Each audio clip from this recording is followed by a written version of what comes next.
V naši lepi prekmurski vesi gnezdijo tudi štorklje, že tretjo generacijo, ki jo imamo po starih prekmurskih recepturah, ker nam je zaupala naša stara mati.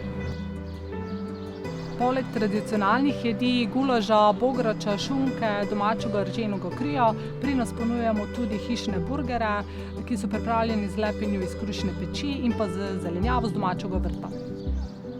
Na naši zeleni terasi pa v senci lahko sprobate tudi cipi gibanico. Zato pridite k nam v Moravce.